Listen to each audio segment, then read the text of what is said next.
Vamos lá. Vamos falar sobre mediunidade. Para você que está neste momento tentando entender processos mediúnicos, eu vou trazer alguns programas com esse tema e vou escolher alguns tipos de mediunidades para falar a respeito. Hoje eu vou falar de uma mediunidade que também um processo mediúnico que também me perguntam demais e tentar esclarecer um pouquinho no nosso tempo aqui que voa a respeito. Principalmente porque a primeira coisa que me perguntam a respeito de mediunidade é: todo mundo tem mediunidade? Sim, todo mundo que está encarnadinho neste planeta tem mediunidade, processos mediúnicos. Todos nós, sem exceção, temos um tipo de mediunidade em comum, que é a mediunidade de cura. Por que isso? Porque todos nós somos seres crísticos e como crísticos por natureza, isso eu não estou ligando à questão religiosa, mas como curadores, crísticos no sentido de curadores, todos nós temos esse dom de cura. A cada um no seu tempo vai sendo despertado quando, vai se manifestar essa parte da cura. Alguns hoje já são despertos procurando dentro das suas próprias religiões, em passes magnéticos, por exemplo, em jurei, que são atos de cura que são feitos ligados à messiânica, como é o caso do jorei, passes de cura ligados às religiões espíritas. Alguns são despertos em sistemas de cura, como por exemplo o Reiki, que é o mais conhecido, o Reiki Sui, mas a gente tem diversos sistemas como o Karuna, o Seikin, o Bushido, o Wiccan Reiki. Então temos muitos, o Magnified Healing, muitos padrões de cura.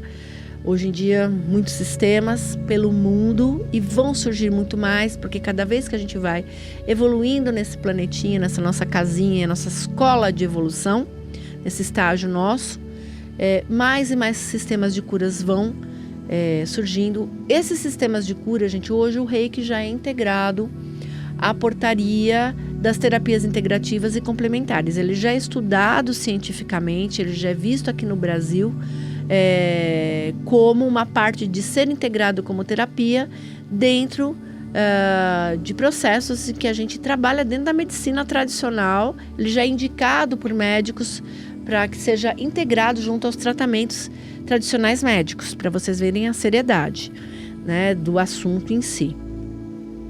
Mas tem muita gente que ainda não despertou e está começando a despertar esse processo mediúnico e tentando entender. Tem pessoas que me procuram no dia a dia e eu acho isso interessante, gente. Isso eu vou falar para vocês.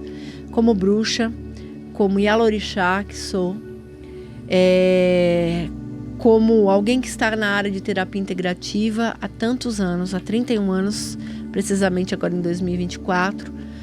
Muita gente às vezes me procura nesses processos de oráculo, nos processos de terapia integrativa, com determinadas queixas, querendo saber se aquilo é um processo de mediunidade ou não. E eu sempre falo para as pessoas: vamos conversar a respeito, que eu quero entender se isso realmente é um processo mediúnico que está aflorando o seu ou não. Por que eu falo isso, gente? Às vezes as pessoas procuram profissionais da minha área e a pessoa começa a falar que é uma mediunidade, que aquela mediunidade obrigatoriamente a pessoa tem que ir para uma religião para desenvolver. Mediunidade, ela é independente de estado religioso. Ela é intrínseca, nós nascemos com a mediunidade. Ela não vem com aquele rótulo: você é médium, você tem que ser um bandista. Você é médium, você tem que ser da doutrina espírita. Você é médium, você tem que ser candomblessista. Não, ela não vem com rótulos. Ela nasce com a gente.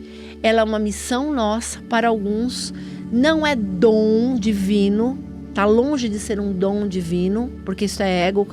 Quando a pessoa coloca mediunidade é um dom divino. Não, é ego puro. Ela, na realidade, ela é um processo que você construiu, que vem sim de vidas passadas, e que ao você desenvolver essa mediunidade, você está num processo evolutivo. Que você, vamos colocar assim, um compromisso que você assumiu para você para esta vida, onde você vai desenvolver essa mediunidade para a ajuda da tua evolução, para a compreensão da sua evolução e para ajudar o próximo, sim. Que pode ser sim desenvolvida se você dentro do seu coração se encontrou dentro dessas religiões que eu falei. Ok, ótimo, mas de repente não é o teu encontro naquela religião. Você não se encontrou ali, você não se achou nos dogmas, na forma de ser conduzida, mas você tem aquele processo mediúnico. O que você faz, então? Aí você vai, de repente, dentro de um processo de uma terapia integrativa, fazer um desenvolvimento dela, um equilíbrio dela. Pode ser? Pode ser. Ou dentro de outros estudos, tantos que temos por aí, que eu vou falando ao longo dos nossos programas aqui. Mas seja como for, quando você percebe esse despertar, e que a gente vai caminhar cada vez mais para esse despertar, vamos lembrar que em breve teremos um Plutão em Aquário durante 20 anos, e isso é um despertar da humanidade para ela se transformar, sim, para ela se conhecer espiritualmente muito, não só na tecnologia, mas na espiritualidade, já que Plutão é o grande transformador do zodíaco. Então, para a gente se transformar e evoluir, quando nós despertamos nesse processo mediúnico, é bom a gente estudar, conhecer, saber, entender. Alguns despertam, gente, de uma maneira muito sutil, muito passo a passo, muito no só por hoje. Outros vêm e escancaram, vem como um grande boom e a pessoa assusta. Assusta, porque temos processos mediúnicos que eles são muito invasivos. Um deles, que é o que eu vou destacar e falar hoje, é a mediunidade empata. O que é essa mediunidade empata que se fala tanto por aí? Então vamos lá. A palavra empatia, ela significa que eu compreendo o que você sente e eu trago para mim nessa compreensão o que você sente, e muitas vezes eu me solidarizo com você, é uma questão de sororidade, né? Eu me solidarizo com você e sinto aquela tristeza que você sente, sinto aquela alegria que você sente. Eu tenho o mesmo sentir, eu divido esse sentir. Quando a gente tem uma mediunidade dita empata, eu entro num ambiente, eu estou em estado como médium, em estado de doação total.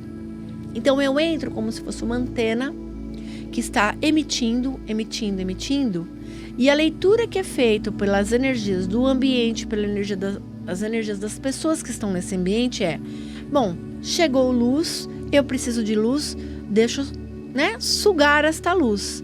Então, o médium empata, ele está em estado de doação constante.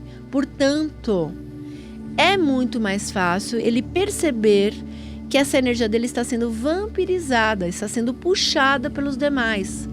Não que as pessoas tenham consciência disso, mas um médium empata, por exemplo, ele vai para lugares mais densos, mais pesados, que ele tenha consciência, como, por exemplo, ele vai para um funeral, ele vai para um hospital, são lugares, gente, o cemitério é um lugar de despedida, de desapego, é um lugar onde a tristeza está muito presente, onde os entes queridos estão partindo e as pessoas estão se despedindo. Muitas vezes aceitando, muitas vezes sentindo que aquele ente querido foi arrancado dos seus familiares, dos seus amigos. Então é um momento de despedida muito dolorosa. E ali ficam seres que vagam, que não estão muitas vezes em compreensão sobre a morte, sobre a luz, e estão ali numa densidade maior. Você é um médium empata, você entra num ambiente como esse, é óbvio que você vai voltar para tua casa carregado, se sentindo sugado, se sentindo cansado, Você vai para um hospital, gente, com exceção de ala, como é o caso da maternidade, tudo lá é doença, tudo lá é muito pesado, é muito denso. Por isso o pessoal que está na área de medicina tem que se cuidar muito, na área de saúde tem que se cuidar muito, porque é um ambiente denso, pesado. Na maioria das vezes as pessoas vão ou doentes ou vão para se queixar, para reclamar de problemas de saúde. Portanto, vai ser um ambiente denso. Se é um médium empata, você entra num ambiente desse, adivinha, você está em doação, você chega na sua casa arrasado, acabado, cansado. Bom, sou médium empata e fui numa festa de aniversário da família, um lugar de celebração. Ok, mas sempre tem algum familiar teu que está pesado, que vive da fofoca, do julgamento, que vai falar da Madonna naquele dia, que vai julgar os outros até cansar. E você entra naquele ambiente igual uma antena, aberto. Então você se torna uma esponja, porque você está doando e chega um ponto que você não tem mais o que doar. E a pessoa está sugando, e a mente está sugando. Portanto, esse é um dos tipos de mediunidade que eu mais falo para as pessoas: orai e vigiai. Preciso me cuidar. Como que eu posso, como médium empata, que eu ainda não estou ligada a nenhuma religião, não estou fazendo o desenvolvimento dessa minha mediunidade, não tenho ainda consciência, como que eu posso me cuidar? Então vamos lá. Primeiro lugar, estudar. A ignorância, gente, ela é a arma de libertação pra gente. A partir do momento que eu sei dos meus potenciais mediúnicos, eu tenho um controle sobre isso. Eu consigo ir, né? Afinal de contas, eu sou uma pessoa que vive em sociedade, eu não estou isolado. Então, se eu precisar ir para um hospital por um problema pessoal meu, o que eu vou fazer? Eu vou ter que ir. Então, eu sabendo como fazer um fechamento ou cuidar dessas energias vai me facilitar. Isso quem traz para mim conhecimento é estudo. Mas, para quem está nos ouvindo hoje, vamos colocar algumas coisas em práticas? Então, vamos lá. Uma vez por semana, pelo menos, faça um banho de ervas. A fitoenergia, ela recarrega a gente. Então, se você precisou ir para um lugar mais denso, ou se você encontrou pessoas mais densas, ou se inconscientemente você foi para um local e para você não era denso, você pegou simplesmente um metrô para ir trabalhar, por exemplo, tá? E chegou no teu trabalho e você já começou com aquela abrição de boca e aquele cansaço e você só quer dormir, né? Você está esgotado. Opa! Cheguei na minha casa, vou fazer um banho de ervas. Que ervas são boas para repor rapidamente as nossas energias, para deixar o nosso campo sutil mais fechado, mais harmônico, mais em equilíbrio? Alecrim, boldo, alfazema, são ótimas ervas, manjericão, que vocês encontram na nossa fauna e nossa flora em abundância, que a gente consegue ter em casa, né? Uma lavandinha, uma alfazema, um pezinho de manjericão, de alecrim, é fácil. Você pode morar num apartamento pequenininho e você consegue ter. Tá? Num ambiente pequeno você consegue ter para cuidar de você e para cuidar do ambiente. Então, uma vez por semana, faça um banho do pescoço para baixo com essas ervas. Ou toda vez que você perceber que aquele cansaço estranho bate para você. Claro, gente, tem gente que na terapia integrativa, eu tô fazendo ficha de anamnese, eu peço até para a pessoa verificar se os índices vitamínicos da pessoa tá bem, porque às vezes esse cansaço também não é só espiritual, tá? Às vezes é falta de vitamina D, B12. Então tem que ser feito também essa questão de um check-up. Mas se você fez, tá, todos os teus índices estão bem e você continua andando por aí, cada vez que você anda, você volta sugado para casa, então começa a trabalhar isso. Segunda dica que eu tenho para você. Você é médio empata, você tem consciência de que aquilo... Eu vou deixar 3 dicas hoje, tá? Que aquilo te faz mal quando você entra num ambiente, quando você encontra pessoas, ou você percebe que de vez em quando você cai do nada. Então começa... Perceba o número de horas que você fica no celular, porque ali, gente, também suga muito, é muita informação. E se vocês acham que a internet não transfere pra gente e não puxa da gente carga, lê do engano. A gente consegue mandar sistema de cura por internet, a gente consegue atender por internet ou no online. Então, se eu consigo emitir, eu consigo puxar também. Então, cuidado, o número de horas que vocês ficam. Cuidado com a qualidade daquilo que vocês assistem, daquilo que vocês se alimentam energeticamente. Se eu passo 6 horas vendo vídeo só de coisa ruim ou discutindo internet, eu estou em estado de doação constante.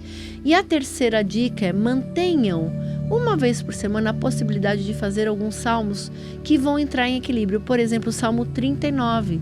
Se você puxou e absorveu qualquer coisa que não é tua e que está ali te acompanhando, o Salmo 39 ele faz um exorcismo, ele limpa. O Salmo 66, o Salmo 90 são muito excelentes para você trabalhar esse tipo de coisa, tá? Eu deixo isso como dica hoje para vocês, em especial para quem quiser conhecer um pouquinho mais sobre mediunidade. Eu tenho uma palestra minha, é só acessar o brumamagias.com e adquirir essa palestra, gente, que eu dei o ano passado, foi um sucesso.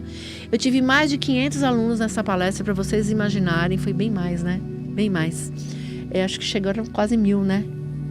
Acho que quase 1000 pessoas que fizeram a palestra, que foram assistindo. É uma palestra que tem por volta de umas 6 horas de duração, onde eu falo sobre vários tipos de processos mediúnicos e dou um monte de dica de como você cuidar da sua mediunidade. Vale a pena, tá? Fico por aqui hoje. Semana que vem estamos aqui pela Vibe Mundial novamente, falando sobre espiritualidade. Fico por hoje aqui. Beijos mágicos.